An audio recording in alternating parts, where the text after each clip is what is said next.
Hello, today we are going to look at the introduction to diet therapy, and before that we are going to look at the definition of terms. Start by defining diet, and diet therapy. So when we talk about the diet, it is the amount of food eaten daily. Amount of food you eat on a daily basis. Then now when we talk about the diet therapy, it is a method of eating prescribed food by the dietitian so that you can improve healthy or the treatment that you have been required by the dietitian to eat so that you can improve specific health condition. When you talk about the diet, you will find that once you have a poor diet, it will lead to malnutrition, that is a imbalance of the nutrients in the body. When we talk about overnutrition, that is the time you have taken too much or excess of the nutrients in the body, and that leads to overnutrition. Then we look at the principles of the diet therapy. The first one is to maintain a good nutritional status, so that at least maybe you don't have different types of diseases. And then to correct deficiency, that is in case, maybe for example, a child has marasmus or the kwashiorkor. When you do a diet therapy, at least you are able to improve the healthy status of that an individual, and then to metabolize the nutrients and to make changes in the body weight. For example, maybe you have gained a lot of weight. By you doing a diet therapy, you will find at least your weight is going to be the one that the doctor or the dietitian has recommended. And then the purpose of the therapeutic diet, one, it helps the body to maintain a normal function. For example, you find in your body you have different types of the organs, and each and every organ does its own function, like the heart, the kidney, the liver. You find all those are the organs in the body, and for them to function properly, there must be a diet that has been undertaken. And then also another reason for the therapeutic diet, it helps in digestion. Sometimes you can find an individual has the problem of digestion, that a disorder, that a disease. So by you doing or following the dietitian instructions, then it will help your body to digest the food, and then also to increase or decrease the body weight. For example, the expectant mothers, sometimes you can be warned, maybe you have high weight, you have to reduce. Maybe you have low weight, you are advised to and on your weight. And then let's look at the common therapeutic diet. And when we talk about the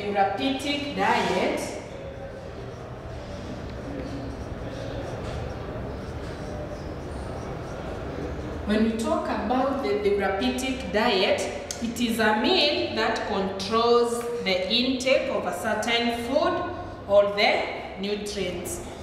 So an example, we have the nutrient modification, that's the first one. Then we have the texture modification, we have the food allergy, we have the tube feeding, and then we have additional feeding. All those are the common therapeutic diet. And then we have the description of now this therapeutic diet. For example, we have the clear liquid. You find this, it's a diet in form of the fluid. Sana, mostly you find they are given to the patient who have undergone a surgery. A good example is the juice, and that is mostly they are used as a first stage to these patients who have undergone a surgery. And the clear liquid can now be in form of either a nutrient modification, texture modification, a food allergy, tube feeding or additional feeding.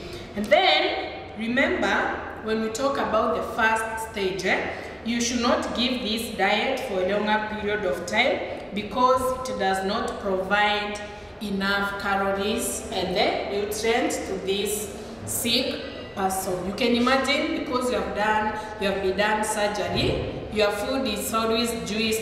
Obviously, you cannot get all the nutrients that you need by just taking one type of the meal. So that's a clear liquid, and I've said it can be in form of either nutrient modification, texture modification. When we talk about the texture, is how the food is. Is this patient able to chew, swallow, etc. The texture should be soft.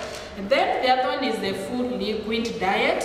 This one is introduced now after the first one, which is the liquid or the clear liquid after the juices. That is introduced the second one. And a very good example, they are the fruits that are creamish. For example, we have ice cream, pudding, or the soups. And this, you'll find that it is used if the people cannot tolerate a mechanical soft diet. That's when the patient or the person is advised to take full liquid diet. And also you'll find that it should not go for a longer period of time because it does not give you enough nutrients that you require in the body. Also, it can be in form of the either allergy, intolerance, soft, modification, etc. Then the third one, we have low concentrated sweet diet. It is known as NCS. So if you find that in your exam, that means no concentrated sweet. So you find this is a meal that is suitable for diabetic people because they are watching on their weight and even the blood sugar. That is known as the non-concentrated sweet diet. We'll find their food will not have additional of the sugar. And then the other type, the fourth one, is the diabetic or the calorie controlled diet. Then this one, mostly it is used to control the calories, the carbohydrates, the protein, and the fat intake in balanced amount to meet nutritional need of an individual. So that's why you find also they help to control blood sugar level and also to control the weight. That's why it is known as the diabetic controlled diet. That is the ADA. So if you find that also, it means diabetic or the calorie controlled diet. Then the fifth one is no added salt.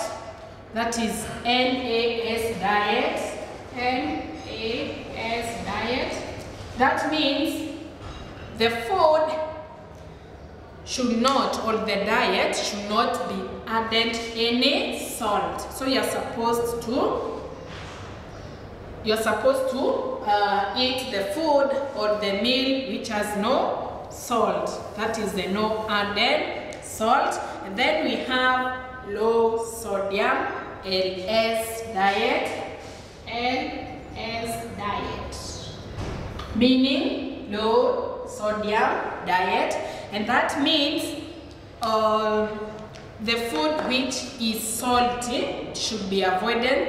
For example, the sausage, the bacon, or most of the processed food. So you find that one is mostly for patients who have high blood pressure, the heart disease, the liver disease, the kidney disease, etc. Mostly the first stage of the kidney disease. You're supposed to avoid salty food, or generally salt and the salt food are limited when it comes to this category of the diet. And then we have low fat or low cholesterol diet. That is a diet that is used to reduce fat levels, and mostly it treats medical conditions which interferes with how the body uses the fat. A very good example is in our organs in the body, the vital organs we have in the body, that is the heart, the kidney, liver, you will find it is surrounded by the fat. That's one function of fat in the body. It surrounds the vital organs in the body. Then we have high fiber diet. That one, it is prescribed in prevention or treatment a number of gastrointestinal or cardiovascular or metabolic diseases like constipation.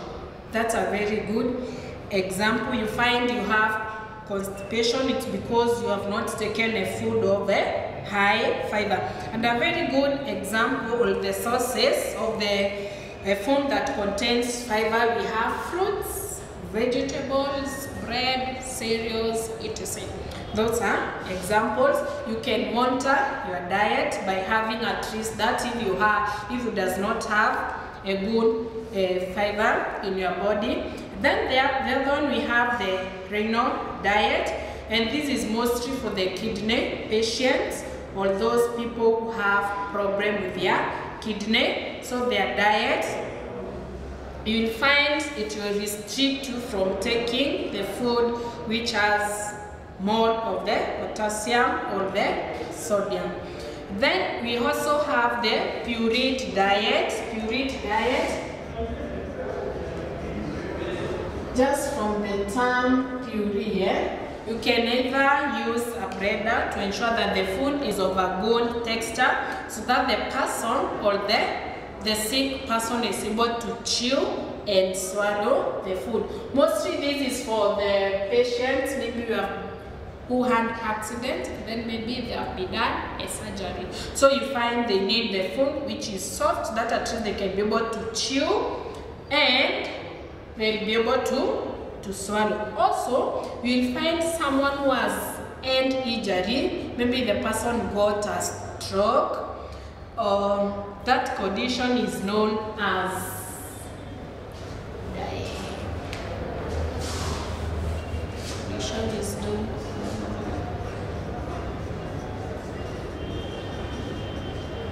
injury. That's the injury of the end. Mostly you find this person can be given this type of the diet.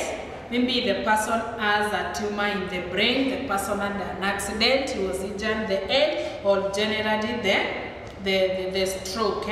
So you find the food is supposed to be pureed separately. Maybe you have fruits, you have veggies, you do it separate and then you give this patient. And then we have the food allergy modification. When we talk about the food allergy, mostly it is due to abnormal immune response. You find this is something common with the diet. You find that those people who take meat, they start scratching themselves, they swell onto their face. It's because the food they are eating, it is reacting with something in their body. So you're supposed to ensure you know the allergies so that you don't, the allergies the person is suffering from, so that you don't give something which is going to react to the immune. And then we have the food intolerance modification. Don't confuse the two, the allergy and intolerance modification. When we talk about the food intolerance modification, that is when your body is unable to digest certain food. And when we talk about allergy, it's when your body is reacting maybe to a certain food that you have eaten. But when we talk about the food intolerance, it's when the body is unable to digest a certain food, either maybe because you are sick or there's something wrong with you. And you find most of the food that they are common associated with the food intolerance is the milk and the gluten. The gluten is the protein substance that you get in either a flour. When you mix flour with water, you need it, like maybe when you're making chapati, the thickness or the elasticity, that means your dough or the flour has the gluten. That's why it is stretching. So that's an example. Then before I wind up, when we talk about the food intolerance, if you want to know if your body is unable to digest a certain amount of food, you find that once you eat a certain food, you get some symptoms. For example, you can vomit, you can diarrhea, also headaches. That tells you there is something, there is a food which is unable to be digested in your body. And then the last one, we have the tube feeding, and this one is used for people who cannot take adequate food or fluid through the mouth. That's when the dietitians, they put a pipe where you are fed through the pipe, maybe because you are unable to take your meal through the mouth.